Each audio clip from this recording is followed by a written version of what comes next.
Welcome back to the Alliance for Charitable Real Estate. I am your host, Cammie Baker, and today we are speaking with Bob Tate about two property donations that he has made that haven't served just two nonprofits, but actually several, because when you donate a property, you can disperse the funds however you want. It could be one nonprofit or 10, depending on how much cash you're wanting to dole out. So, Bob, let's go back to where we were talking about the difference between having this big differentiator from the basis to what it's worth now and the capital gains. Talk to us a little bit about the numbers. The specific numbers. Well, just an idea of a concept, like why, if I'm listening to this and I have a lake house that the family has used for 50 years, but now the kids are grown, they don't really go there anymore. I'm just paying maintenance and tax, and I bought it for $100,000. Now it's worth $1 million. Okay. Yeah, probably the most recent example is a good. The most recent case is a good one to talk about. It's freshest in my mind, and that's the one that the donation I did through Realty Gift Fund. So I purchased this particular property in, I can't recall if it was 2009 or 2010, but almost 10 years ago.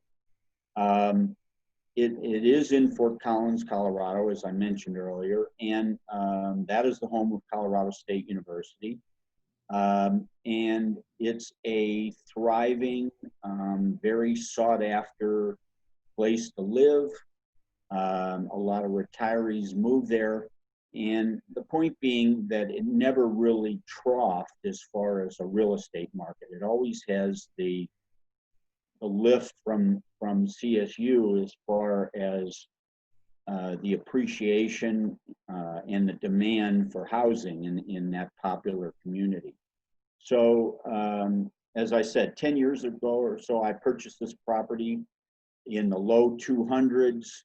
It had appreciated into the high 300s over the 9 or 10 years or so that I owned it. At the same time, it was depreciated for those 10 years. And so the spread between what I could sell it for and what the basis that the property had dropped to was probably close to $200,000, on which, had I sold it, I would have paid capital gains at least at a 15% rate on that. But first and foremost, I'm a donor, and I have donative intent, as Bruce calls it. So this wasn't primarily looked at as a tax write-off, although certainly it was of benefit for me. But my primary motivation was I had these organizations that I've worked with over the years, both in Fort Collins and in Denver, that are struggling, all of them nonprofits, all of them faced with difficult fundraising challenges so that they can accomplish their mission. And I thought this was really a good way to help out a number of these organizations. And I was specifically interested in seeing the real estate gift fund process vetted on behalf of the land trust in Colorado. So those were really my intents, so to speak, in gifting this particular property. Let me speak on that for just a moment. That from what I understand, first of all, let me just say, who out there doesn't know a wonderful human being like Bob Tate, someone who has several properties for different reasons? They are going to be liquidating, especially right now with the pandemic. There are people who aren't paying rent. Maybe some of those rental properties are going to need to be sold for whatever reason. But 55% of the people who do a donation like this are just like you in that they have charitable intent. They are doing it for philanthropic reasons. They know that the bake sales and the begging and barbecues are not the most efficient way for these nonprofits to make money. And so you actually are donating your property straight from your heart. Look, I really want to help this organization. Now, 45% of the people who donate a property, they're just savvy business people who say, hey, this is a pretty smart exit strategy for me. It's going to help me with my taxes. So either way, whether it's philanthropic intent or financial benefit intent, frankly, you get both either way. And let's talk for a minute about what your funding did do for these nonprofits, because I spoke with David Anderson. I interviewed him a few days ago, and he is one of the recipients of a part of your philanthropic endeavor. Talk about where this money went. Sure. Yes. So while I lived in Fort Collins, I formed a pretty close relationship with Colorado State University. Being a retiree, they let me take classes in conservation and ecological restoration and some of the conservation related topics that I was interested in. And I met Dave in the process of taking classes and making some donations to CSU. His organization is really a unique one in the bandwidth of services that they can provide. So later on, when I moved to Denver, I still kept in touch with all the folks I knew up at CSU. And I started working closely with a number of the Colorado land trusts, as I mentioned earlier.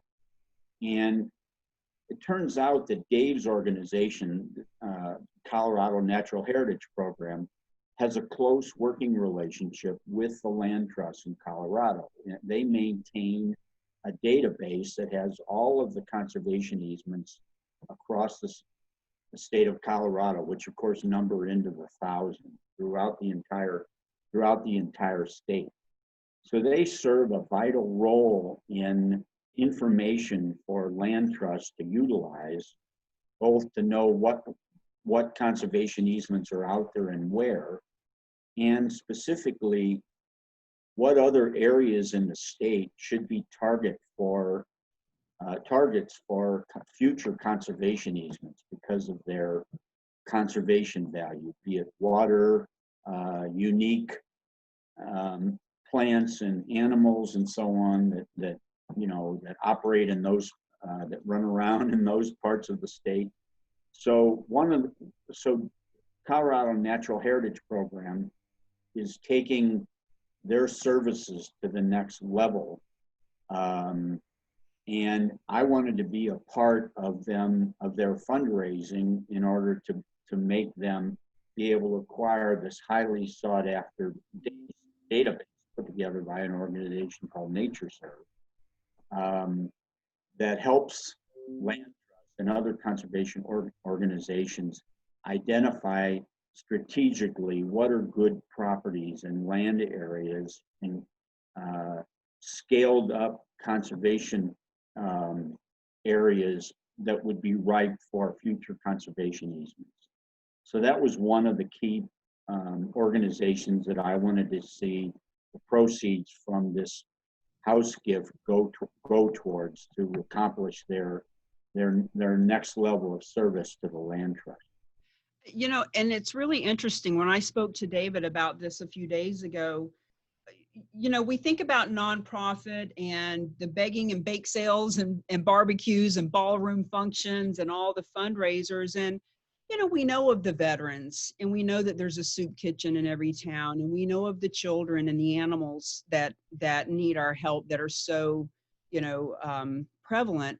But of the 1.6 million nonprofits in this country, there's all kinds of wonderful nonprofits that are doing things that we on the surface may not even know about, but that are so massively important.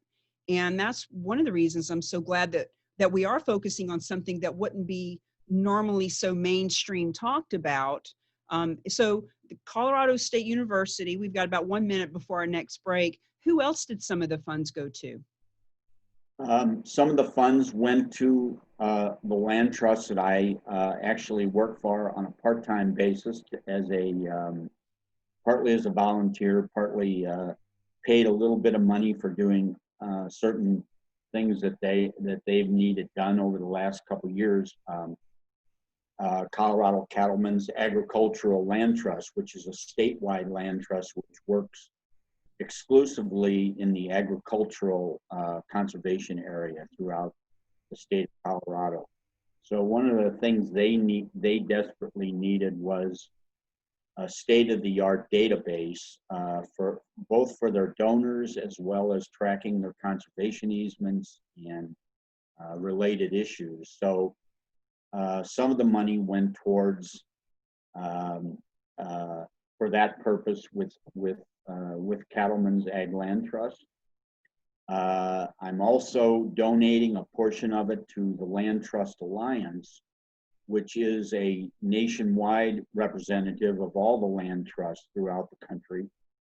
And that specific amount of money is going to focus on training land trusts throughout the country, along with Realty Gift Fund, in learning the benefits of